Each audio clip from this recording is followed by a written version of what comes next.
Kapanoon yung pangalan nyo ngayon. Oh. Good afternoon mga bok. Dito para tayo sa garahe natin. Motovlog Garage. Ngayon meron tayo ngayong Honda Beat FI version 2. Si Sir Rudolph dumayo sa atin from San Pedro, Laguna. Ayan nga, nagulat nga ako kay Sir. Buti na lang nag-walk-in siya. Yung customer ko nag-cancel. Kaya pagdating, tinanggap ko na siya. Nag-chat siya na pupunta siya. Napunta pa siya dun sa Tandansora. Yung meron kasing motovlog shop dun na hindi naman ako yun. Kaya nung nag-chat siya, pinapunta ko siya dito. Yun, pumunta si Sir from San Pedro, Laguna. May problema kasi siya, CVT cleaning lang ng Honda Beat niya. Pero sobrang lakas ng dragging. Simula nung nagpalit ng lining. O ngayon, check namin kung anong pinalit sa kanya, sa motor niya. Kung ano nangyari, bakit nagde-dragging.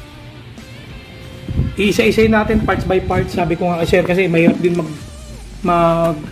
magturo ng pyesa. Ngayon, binuksan ko tong crankcase niya. Makikita nyo ngayon mga book. Sobrang dami nang nilagay na grasa doon sa may crankcase bearing. Kaya nangyari niya, pag ikot niya, nagkalat na sa loob.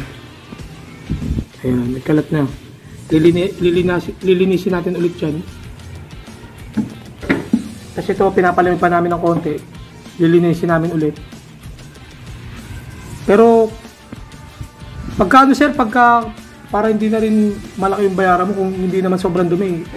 Ang lilinisin lang natin yung sa may lining. Oo, kahit wag na dito. Yan. Pero mas gusto mo sana kung para ma-check na rin ba? Check ko na rin tama talaga. Sige. Yan mga bok, tingnan natin kung ano nangyari. Samahan nyo kami. Ito na mga bok, na tanggalan natin yung mga parts ng motor ni Sir. Ng panggilid ni Sir. Yan, nakita ko nga, tama nga yung hinala ko na matigas yung kinabit na lining. Ang kinabit na lining sa kanya, hindi ko pa sure, pero parang JBT ata to. Kaya nangyayari ngayon, nagda-dragging si Sir, yung concern niya. Nakikita nyo mga bok, may gatla na yung bell niya. Yan, kinain na. Kasi, yung gumawa ng motor niya, hindi naman natin sinisisi yun, pero siguro ito lang yung available na lining sa shop nila. Nangyari niyan, baliktad. Sa halip na mapudpod si lining, ang napupudpod si bell.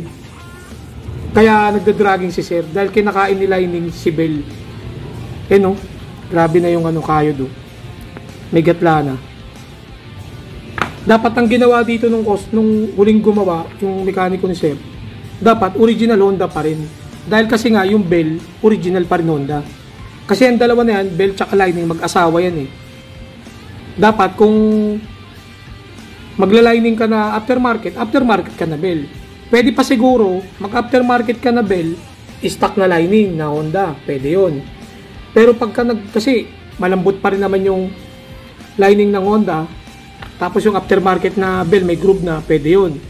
Ang disadvantage lang nun, mas mabilis mapupudpud yung clutch lining kasi nga may groove na yung bell na aftermarket. Dito kasi baliktad yung nangyari. Ang ginawa nilang aftermarket yung lining. Matigas na lining kaya kinakain yung bell. Ang lakas mag-dragging. Tapos nangamoy sunog daw, sabi ni Sir. Nakita ko naman kaya nangamoy sunog kasi grabing grasa yung nilagay ng huling gumawa. Nagkalat na sa panggilid ni Sir. Ayan.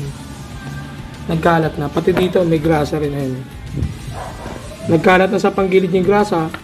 Sa sobrang init ng panggilid, nangangamoy na yung grasa, amoy sunog. Yun yung nangyari sa motor din ni Sir. Yan mga bok, bali tiyatanong ni Sir kung magkano daw yung stock na Honda na clutch lining. Inaantay ko lang yung reply ng supplier natin para kung kaabot sa budget niya, papalitan namin ng clutch lining. Lilinisin ko muna mga bok. A few inches later. Yan mga bok, malinis na lahat ng parts ni Sir. Nalinis na natin yan, pati itong loob ng crankcase, pati yung crankcase cover.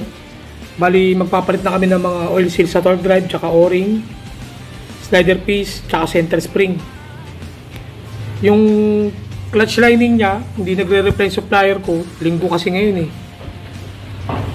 Ito muna ikakabit ko sa kanya, yung JBT niya. Bukas order ako Monday, magkakaroon na ako nun kundi Monday or Tuesday. babalik si sir, wala nang bayad yung pagkabit nun. Lilibre ko na yung pagkabit nun pagka bumalik si sir dito sa akin. Kasi talagang hindi ko recommended to sa matigas na lining sa stock na bell. Dapat pag mga JBT yung lining mo, JBT rin yung bell mo. Or magpa-regroup ka ng bell. Yan mga bok. So ibabalik ko muna mga bok. Pati yung mga bagong pyesa. The next day. Yan mga bok, nabalik na natin lahat. Pati panggilid, nagpalit din kami ng nagpapalit din si sir ng air filter tsaka spark plug. Grabe. First time magpalit ng spark plug ni sir. Bali ilang 53,000 odo.